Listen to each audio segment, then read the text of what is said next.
You knock at the devil's door to make a deal with him. Oh, he gonna answer that door. See, I'm hoping that Mr. Burns especially watches this one because as a person who watches the markets, and I'm not saying he gives financial advice, and Tony T as well, not saying either one of them give financial advice. They just have an excellent skills at understanding and watching the markets. Notice I said watching, I did not actively say participating or anything like that. You see some chickens are coming home to roost. Here's my thing before this article pops up. I have no judgment of anyone in this thing. See, this crypto stuff has always been something that's been a curious thing to me. That's why I never touched it. And people, you should get crypto. People just buying crypto. It became the bandwagon that everybody jumped on.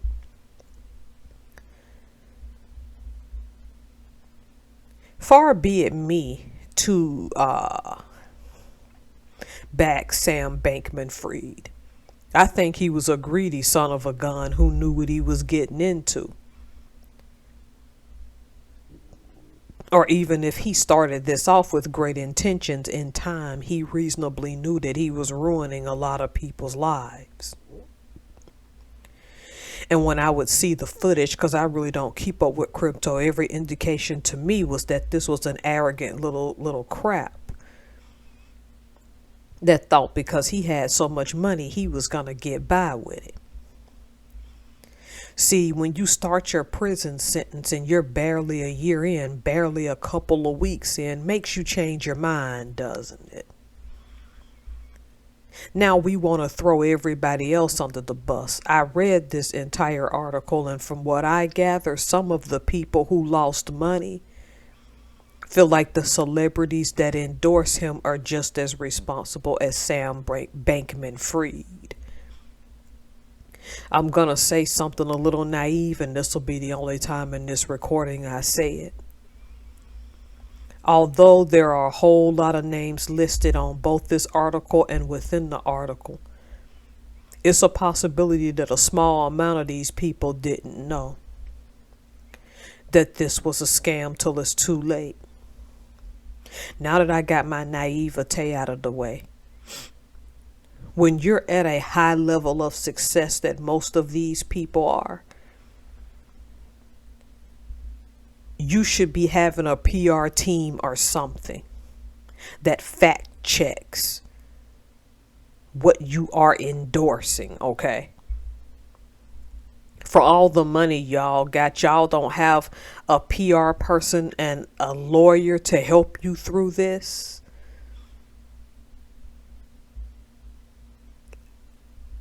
Look, again, I can't fully get on the celebrities, all right? Please help me to understand why when celebrities endorse things, some of you all, not all, but I know I have some listeners. Why do y'all jump on those bandwagons, this Ozempic included? Because average people couldn't get Ozempic because these greedy celebrities who too lazy. Oh, I look good because I go to the gym. Half of them know they lying. They sat there and took that injection at the expense of people who actually needed that medication. Oh, but, you know, the side effects be darned. We need to look a certain way and lie to you and tell you that just personal trainers did this when some personal trainer that for celebrities like a week or so ago. Don't remember if I saw it in the Daily Mail or YouTube, came out and said a lot of these people lying. They go get all these old crazy surgeries, take all these crazy injections and pills, and then want to get on fitness magazines and other things and tell y'all how they did it all natural. Look, I'm segueing. I want to make a point about endorsements in general, okay? And I got a little off topic, but it all fits. Hear what I'm saying, right? Some of you who got scammed gotta admit that you probably fell for that scam because these so-called celebrities put themselves in those commercials. But what some of you failed to understand is just because they put a familiar face on something doesn't mean that that familiar face won't lie to you. I'm just in a strange minority where if a celebrity is overly pushing something or a well-known person on television is overly pushing something, there's a lie somewhere. Just like I lost the respect for Kelly Clarkson when after losing all of her weight, she looks great.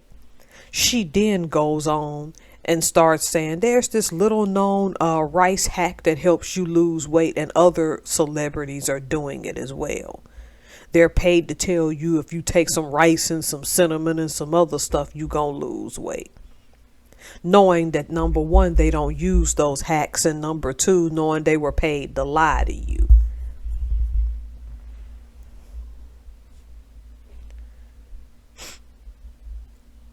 These people know they are high level liars because they're going to still have money, and they still got enough to pay a lawyer to say, well, we didn't make the people buy the product.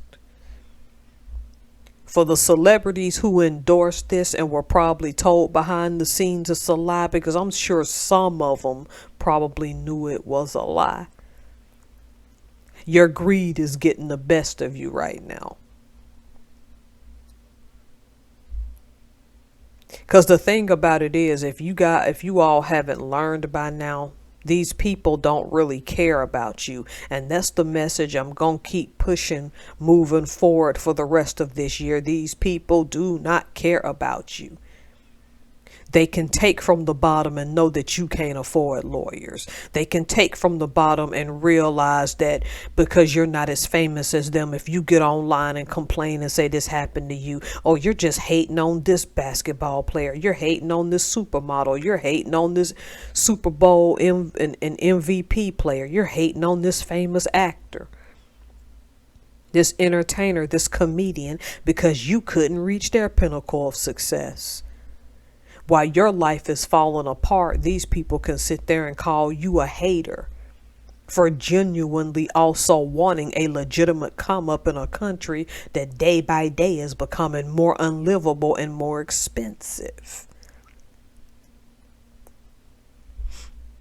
See, sitting in that cell woke Sam Bankman-Fried up real quick, didn't it? See, because I have no skin in this game, I can't tell these people whether they should or shouldn't go after celebrities for their losses. But let this be a lesson to all of y'all. Stop endorsing something just because some famous person put their name on it. Because if it doesn't apply, I don't care if they're famous or not. Let it fly.